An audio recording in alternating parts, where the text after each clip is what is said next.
This is your reality check.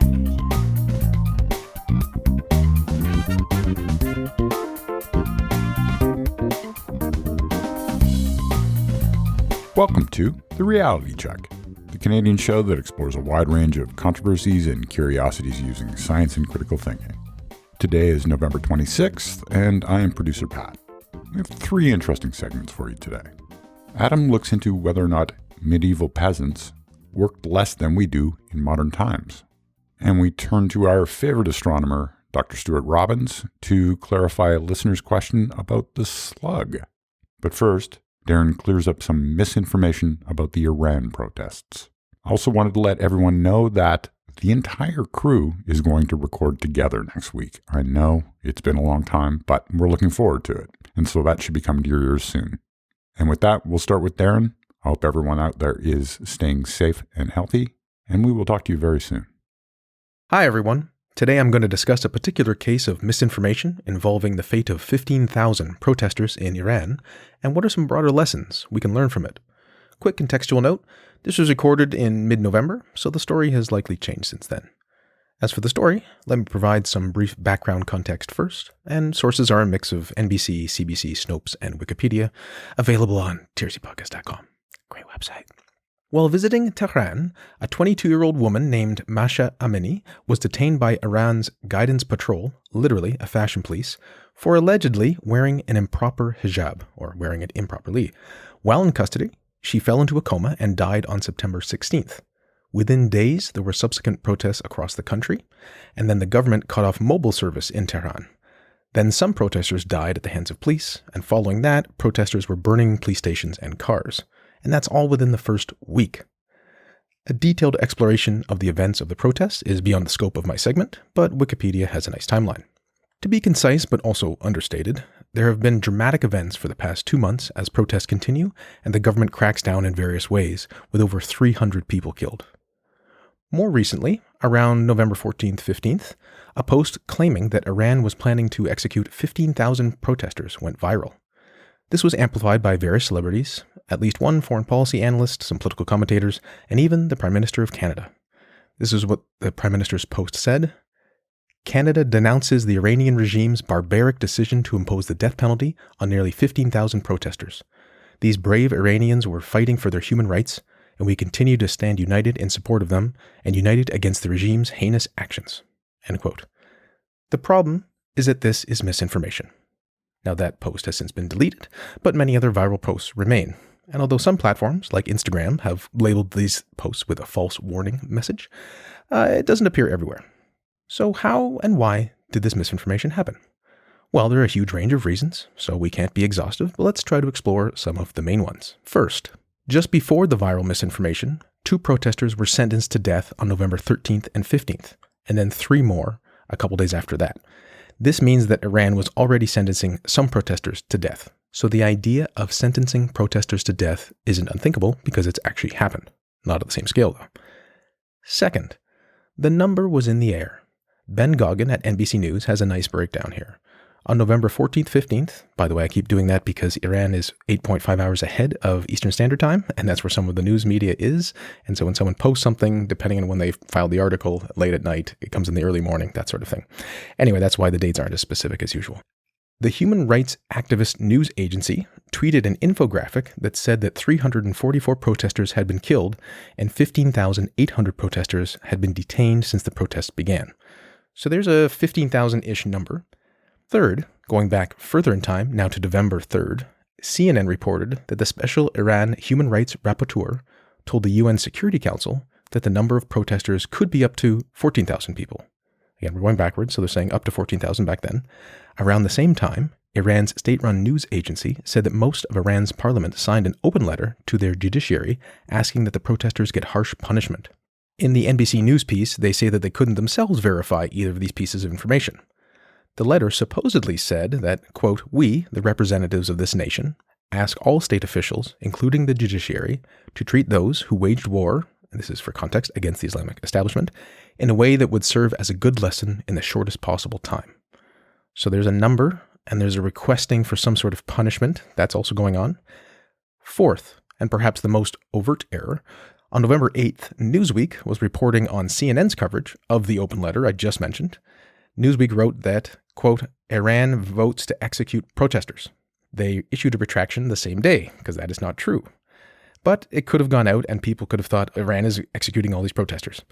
So then that takes us back to the first point, where November 13th, a protester was sentenced to death, right?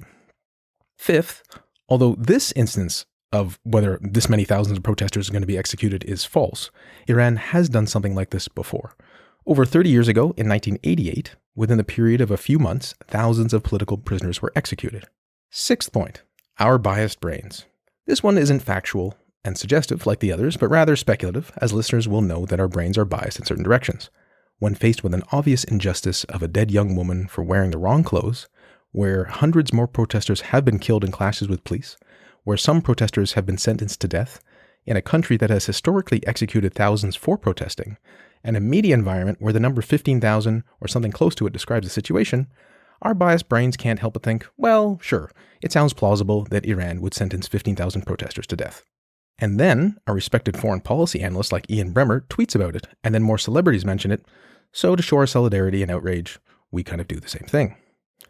Alas, in this particular case, it isn't true. And it does matter.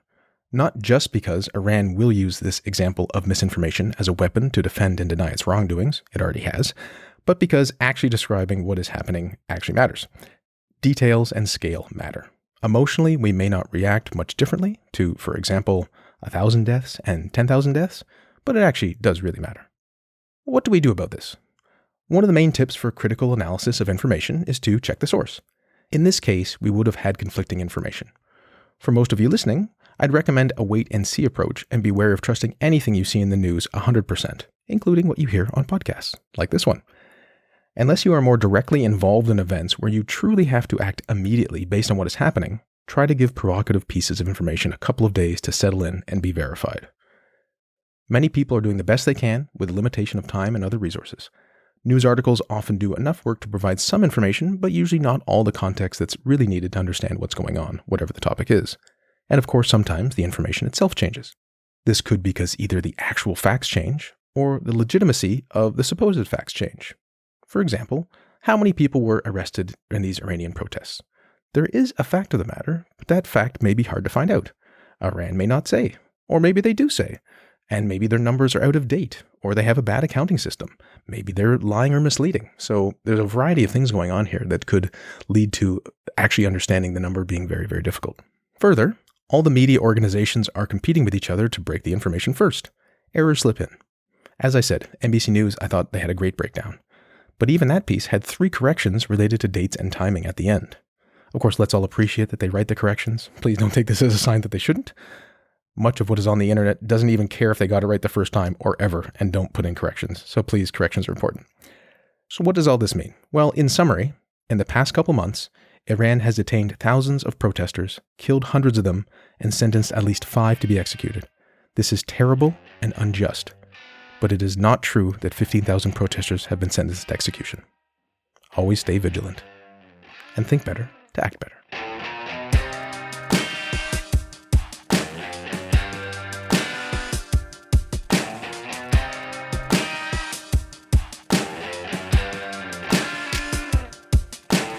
What's up, cuboids? Did medieval peasants have more holidays than you? What an odd metric. So this is a claim I keep seeing mentioned, and my immediate reaction is to question how making this comparison is at all useful, but I'm also curious to see whether or not it's actually true. So the basic idea is that our lives are terrible because we work too hard, and that this is a new thing because hundreds of years ago, even a peasant got more time off than you because we are more exploited and are giving more of ourselves to evil capitalists and things like that. So I'm not going to argue that people shouldn't get more vacation. Obviously, more vacation would be lovely for everyone. Now, these sort of things are usually criticisms of the U.S. system, where people often get very little in the way of paid vacation because they aren't required to. According to the U.S. Bureau of Labor Statistics, the average person who's been working for a year gets 10 to 14 vacation days a year, while someone with 10 years of service would get between 15 and 19 days. I consider myself lucky. I've been at my job for a while. I get 5 weeks of vacation a year on top of the stat holidays, which I get, which I'm recording this on one of my stat holidays, which is nice. Subjectively, I feel like 3 or 4 weeks is a decent amount of vacation. 5 is really nice. Anything less, like 1 or 2 weeks, it's kind of terrible, especially if you have kids, because a lot of time they're out of school, they're PD days, all sorts of stuff like that. All right, so what about these fantastic, happy, healthy medieval peasants living it up in their medieval socialist paradise? Well, the claim is that they only work 150 days out of the year. So that's 150 days out of 365. If you're doing the math, it's less than half. So even counting weekends, holidays, and vacation, that's still way better than we're doing now. There's 52 weeks in a year, 104 weekend days, so that leaves 261 working days if you basically work 5 days a week.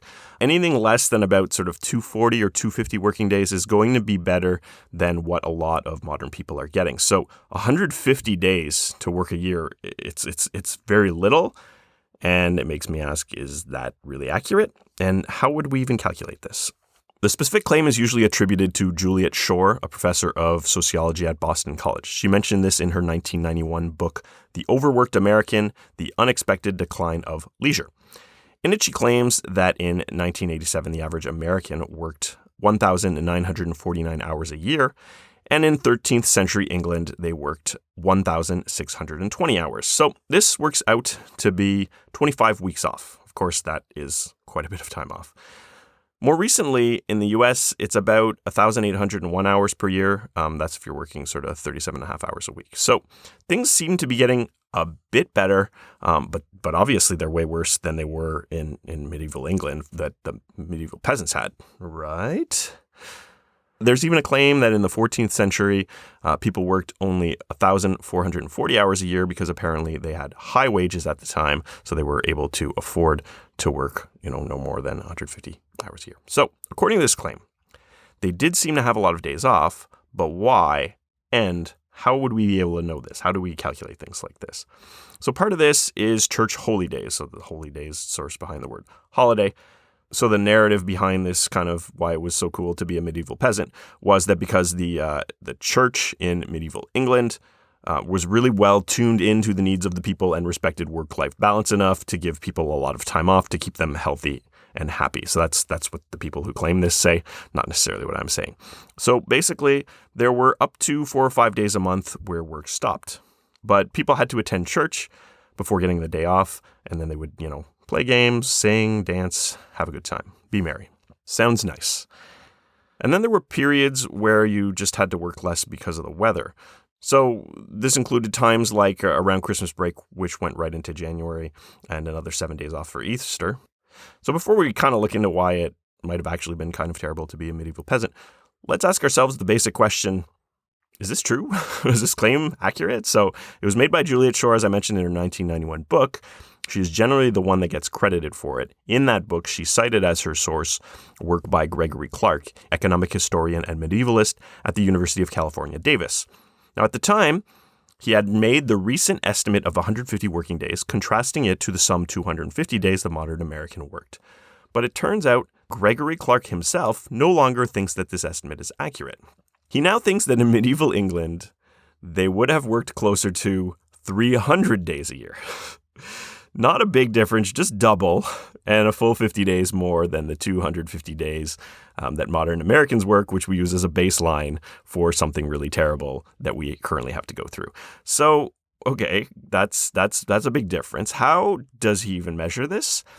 He doesn't measure it directly. He infers it through things like the chemical composition of human remains, the evidence of the types of goods that urban peasants had access to, right? Like in the remains, do we see that they've been eating meat and things like that? Based on wages at the time, he infers that to be able to afford some of the luxuries that they had, that they would have needed to work quite a bit longer based on the pay rates of the time. So, as an example, they seem to consume a lot of meat and dairy, which is atypical of poor populations elsewhere in the world. So we're talking specifically about medieval England, certain time period. This seems potentially imprecise, but whatever.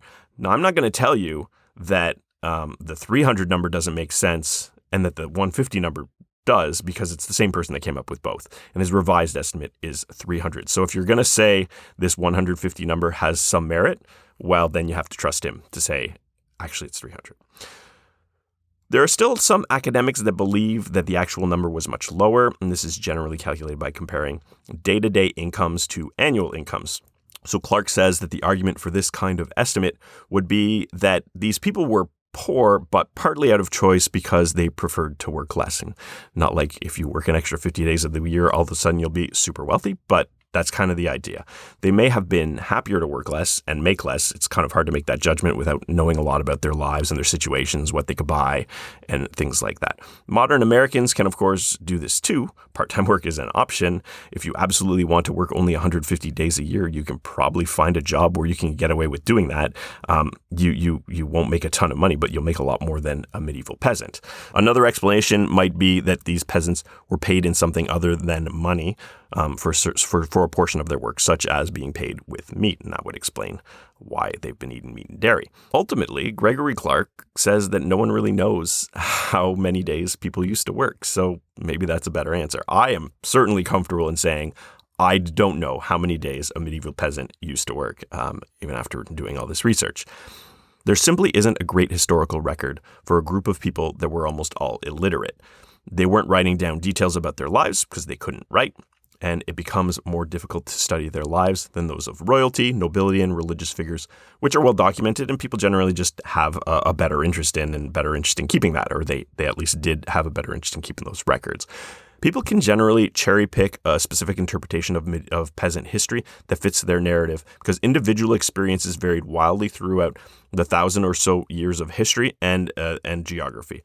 So there was probably a time and place that can be used to prove some sort of point, but the opposite point could also be argued by using a different example from a slightly different time or a slightly different place. So I would be careful in trying to use that to argue anything very relevant about the present. Regardless of the actual days worked, there's just the actual lives of these people to consider. Even on days off, people still had to tend to their chores, such as milking cows, feeding livestock, and the amount of housework was much greater than it is now. This included spinning yarn and weaving clothes, cooking on an open fire, which needed firewood that needed to be collected, baking bread, and things like that. So a day off for us may not have been what it was for them. It may not have been relaxing. They weren't sitting around playing video games. They were probably working. Workdays themselves were quite different and could be anywhere from 8 to 16 hours, depending on the length of the day. So for some of those longer days, there could have been very long breaks. So it's very hard to compare sort of a day's work of hours to a day's work of theirs. It would have varied a lot, and there would have been a lot of factors. We also didn't have weekends until the 19th century. People often worked 6 to 7 days a week, and there were other drawbacks to living at the time. Obviously, dying in infancy before the age of 5 was very common. There's no running water or electricity. Things were quite unsanitary. There were occasional diseases and plagues to deal with, so not totally lovely. It's kind of difficult to compare the lifestyles of people with such drastically different levels of technology. The purchasing power of the money earned through an hour's work today is so much stronger than it was in the past. So the cost of labor was way lower, but the cost of goods now is just way lower. Something else to consider is that not everyone worked. While some women could work, many were expected to stay home and clean and look after their family, which were enough chores to constitute the equivalent of full-time work. And you know who also was able to work? Children. So instead of going to school, a lot of them would just farm, grow food, tend to livestock. Not the best life for them. Conditions weren't great. Houses were a single room with a fire burning at a hearth in the center. So obviously, maybe they didn't have a huge mortgage to deal with, but their living conditions weren't lovely. Do we have more or less days off than a medieval peasant? I don't have an answer to that question, but I'm not sure that metric is terribly meaningful anyway. In almost any way that matters, we are living in the best time to be alive. That doesn't mean we shouldn't strive for better work conditions and benefits, but using examples of conditions in the distant past should not be necessary to justify those sorts of things. Peace out, cuboids.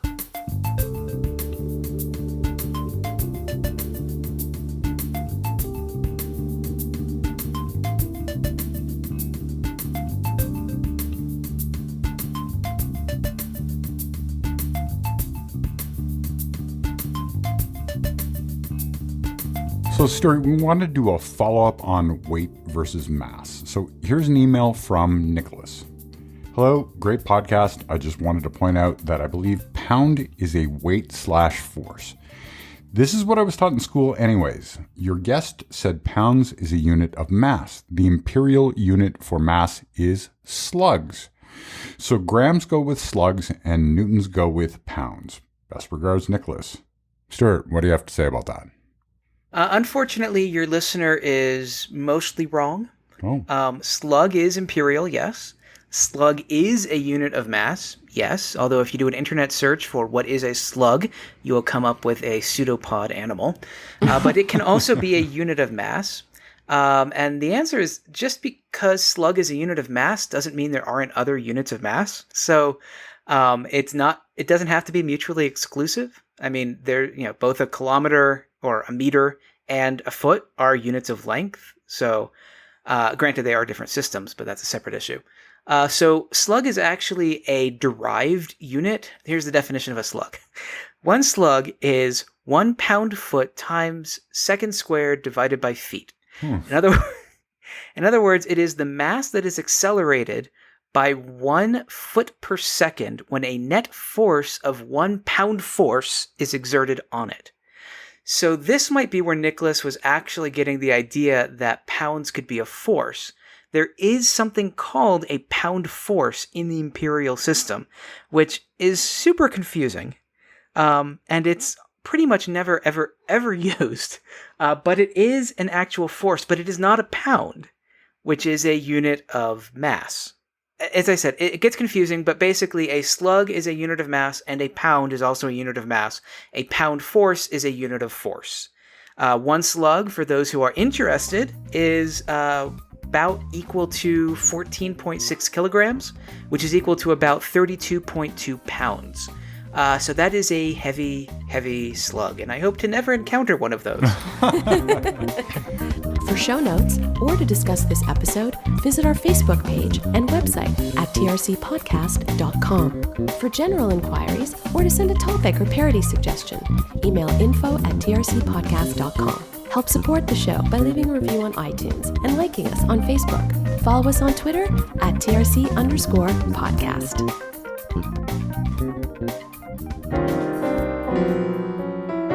Outtakes. Siri, convert 87 degrees Fahrenheit into Celsius. Here's what I found. It found nothing. 1988. Okay, good. Fact checking myself in real time.